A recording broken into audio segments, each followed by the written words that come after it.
Podcast. The Brutally Delicious Podcast.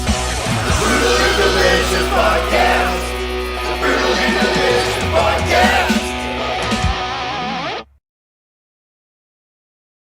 What's up, everybody? This is Dark Macek with Brutally Delicious, coming at you with a review of DETHKLOK's brand new album, Dethalbum 4. So, believe it or not, even though I was a 90s kid who was into metal in the mid-aughts, I was not into Metalocalypse as a teenager. Maybe it's because I wanted to think I was smarter than everyone else by not buying into the popular thing, but it never grabbed me as a kid. That said, I've been on a big kick over the last year and a half to discover things that I rejected earlier in life, and DETHKLOK was no exception. I recently went back in the past couple weeks and listened to Dethalbum 1, and I thought it was better than I thought it would be, but there was still some kind of camp there. No offense meant, it's just impossible to make a coffee jingle sound like a legitimate song. So when I went into Dethalbum 4, I was telling myself, don't review it like it's a cartoon band. Just listen to it as any other death metal band. So I'm not sure what current reactions are, but I like this more than anything else I've ever heard by DETHKLOK, which leads me to believe there's probably some kind of backlash.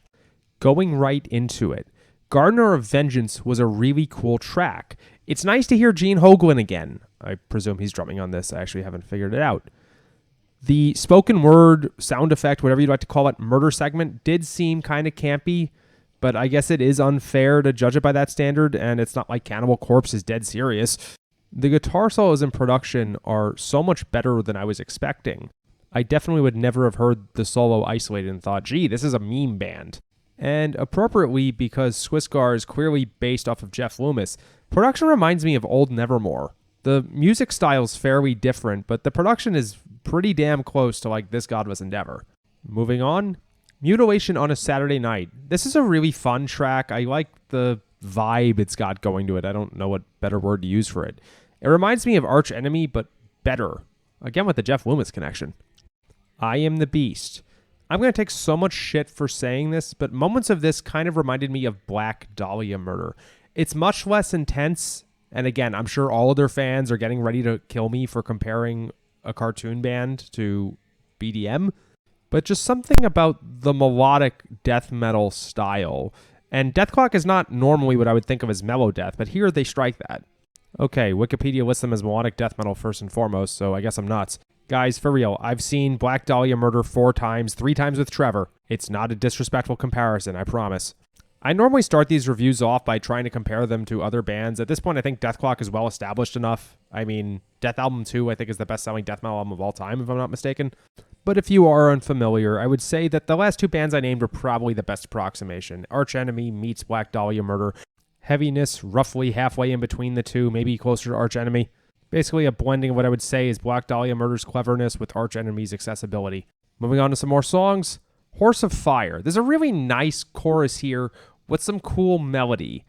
My main takeaway from this song was, if you'd showed this to me in isolation, I would never have guessed that this had anything to do with comedy. Last but not least, Satellite Bleeding.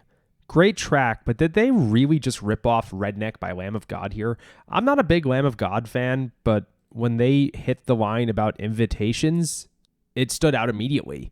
Oh well, I forgave Megadeth for ripping off Children of the Grave with Kingmaker. So I haven't read any fan reviews yet. The fact that I like this makes me think that their fans don't, because I'm not a huge fan of their earlier material. What I like about this album is that, again, it comes off as very serious in a way that I don't think their earlier work, at least the first album, did.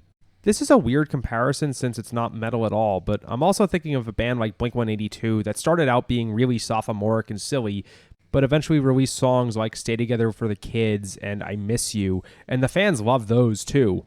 Maybe this was just a really good evolution. After all, we're not in our 20s forever, as I found out last year. I guess I gotta go back and watch Metalocalypse now, because if it builds up to this, it can't be that bad, right? Rock on.